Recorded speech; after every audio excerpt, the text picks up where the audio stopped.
אמא שלי לימדה אותי משהו מאוד משמעותי על יחסי אישות. בתחילת דרכי כמטפלת מינית שוחחנו על תחום ההתעסקות שלי, והיא שאלה אותי מדוע זוגות צריכים טיפול לדבר כל כך טבעי כמו יחסי מין. הרי אם שני אנשים אוהבים אחד את השני, אז זה בא בטבעיות. והדברים האלו גרמו לי לחשוב, האם באמת love is all you need? ורציתי להבין יותר את מושג האהבה. הרי אנו יודעים שיש אהבה בלי מין, ויש גם הפוך, מין בלי אהבה. ותוך כדי גיליתי את התיאוריה של רוברט סטרנברג, שהוא הגדיר את אהבה זוגית כמשולש הכולל 3 אלמנטים בסיסיים: תשוקה, אינטימיות ומחויבות. נרטיב זה של אהבה מתחיל בתשוקה עמוקה. איש ואישה נמשכים אחד אל השני ומתאהבים. בעולם המערבי ללא הגבלות גם מגשימים את המשיכה בקיום יחסים מרגשים ומלאים תשוקה. שלב ראשוני זה מתאפיין בכך שהזוג תופסים אחד את השני באור אידיאלי ונקי מביקורת. הם חשים פרפרים בבטן ועסוקים במחשבות אובססיביות על האהוב. למעשה חוקרים גילו שבשלב זה של אהבה המוח מגלה סימנים דומים למי שיש לו הפרעה באובססיה וכפייתיות, OCD. אז מתפתח שלב האינטימיות והמסכות יורדות. היא רואה אותו כשהוא כועס ומתעצבן בגלל הפאנצ'ר בגלגל, והוא בא לבית שלה כשהיא חולה על הספה וטריינינג, והוא מביא לה מרק והיא מקנחת את האף.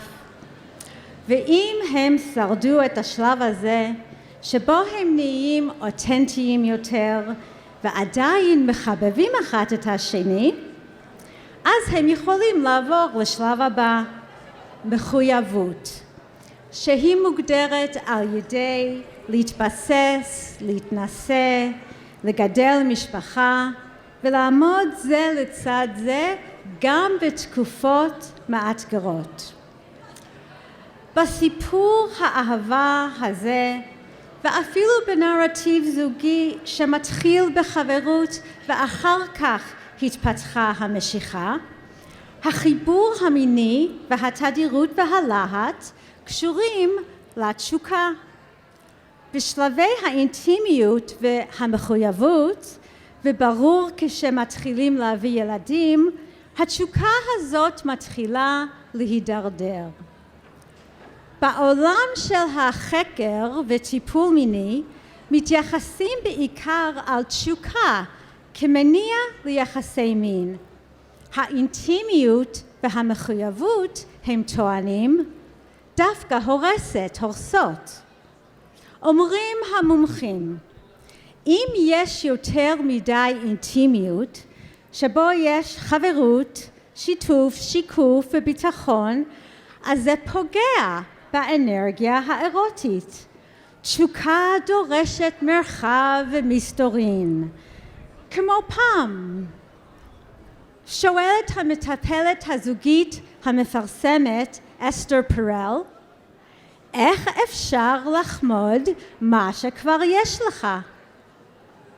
ועוד טוענים המומחים, הציפייה לתשוקה במערכת מונוגמית לאורך שנים היא אשליה. בני אנוש אינם בנויים למונוגמיה לטווח ארוך, ובגלל זה כל כך הרבה אנשים מחפשים ריגושים בחוץ. ואם חושבים שרק גברים בוגדים, אז לא. דווקא נשים הן אלו שיותר זקוקות להתחדשות כדי שיהיה להן חשק. ובגלל זה בכנסים בטיפול מיני מציעים לחשוב מחדש על כל המושג הזה. היום מדברים על חוזה מונוגמיה והמונוגמיה החדשה. אפילו יש סטטוס חדש, מונוגמיש. נכון, וואו. אבל זה בטח לא למדתי מההורים שלי. מה עם אלו מאיתנו שמעריכים בלעדיות מינית עם גבולות מאוד ברורים? הרי אני לדודי ודודי לי. הרי את מקודשת לי. ואני שואלת, האם באמת החיפוש אחר הריגוש וההתחדשות והתשוקה הוא המניע היחיד לקיום יחסים? ואולי בשל הציפיות האלו עולם הרפואה המינית טוען שכמעט חצי מנשים סובלות בהפרעה בחשק. אולי ככה אפשר לשכנע נשים שאם הן לא מרגישות פרפרים בבטן אחרי 20 שנות נישואים, אז כנראה יש להן בעיה בחשק. ואולי ככה אפשר גם לשווק כדור ורוד שגורם לחשק. אולי אפשר ליצור חשק דווקא בתוך האינטימיות והמחויבות. אז בואו ננסה להבין יותר את המושג אינטימיות. אינטימיות היא בעצם חיבור בין אנשים. יש הרבה סוגים של אינטימיות. יש אינטימיות חברתית, לדוגמה בצבא או בקבוצת ספורט. יש אינטימיות אינטלקטואלית, כמו בחברותה. ויש גם אינטימיות רוחנית, כמו בינך לבין בורא העולם.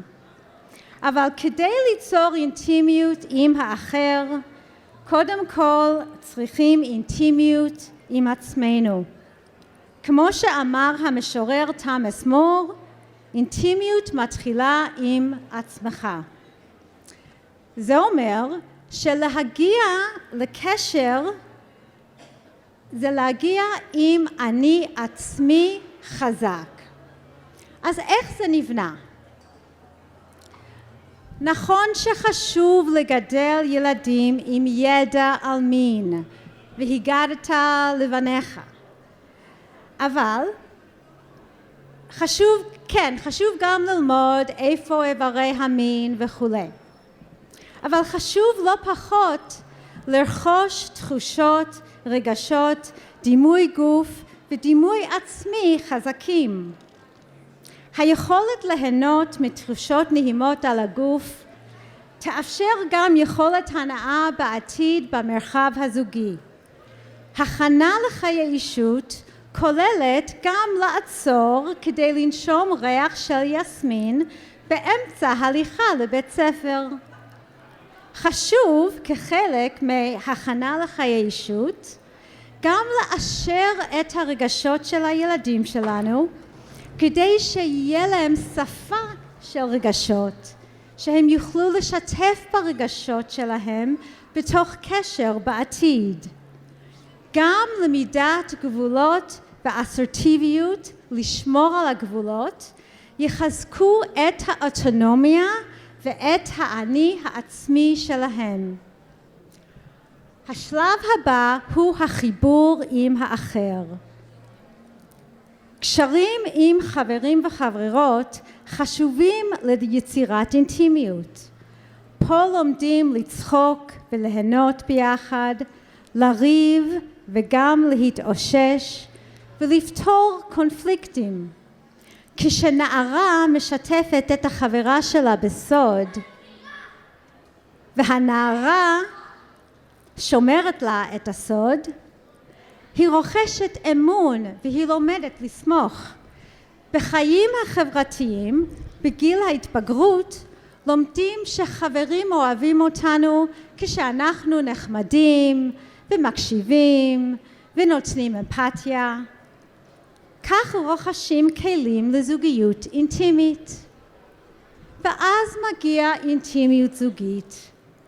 בבניית קשר יש סקרנות וגם חשיפה שדורשת פגיעות ואותנטיות והרבה מאוד אומץ. מתקשרים מה שכל אחד אוהב ורוצה ולומדים לאשר רגשות גם שלא מסכימים, כי לא צריכים תמיד להסכים, מקשיבים ומשקפים ולא מתגוננים, מצדיקים או מתנתקים. בזוגיות אינטימית נותנים הערכה ואומרים תודה כשהיא מרגישה שלא כל דבר היא צריכה לבקש ולהציל, אלא שיש אחריות משותפת, נבנה אמון. כשהוא מרגיש שהיא מעריכה את המאמצים שלו, זה נותן השראה ומוטיבציה לקרבה.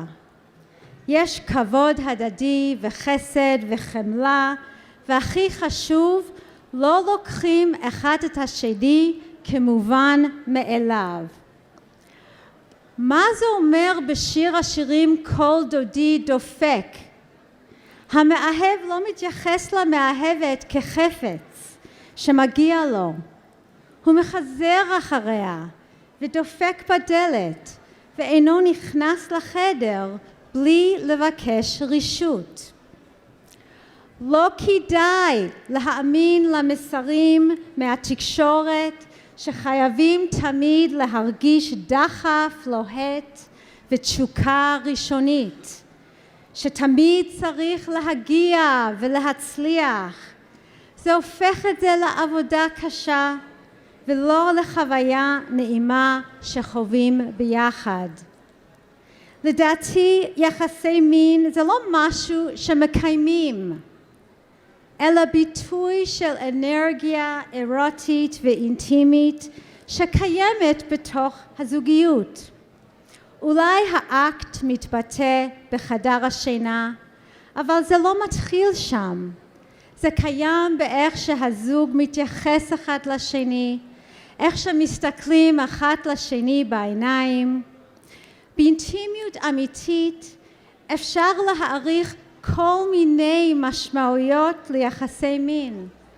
לפעמים זה מקום של פגישה לאחר ריחוק, לפעמים זה מקום למשחק וצחוקים, לפעמים זה קוויקי להוריד מתח, ולפעמים זה חוויה רוחנית.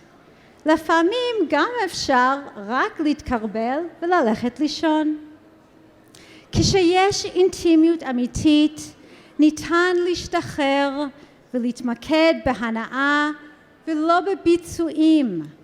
במקום להיות עסוק במחשבות על האם זה מספיק טוב והאם ומתי נגיע לשיא, תהנו מהמסע. תחוו את הדרך עם הערכה לתחושות ולרגשות, בלי שיפוטיות, עם נוכחות, וכמובן הרבה מאוד אהבה, כמו שאימא הציעה. תודה רבה.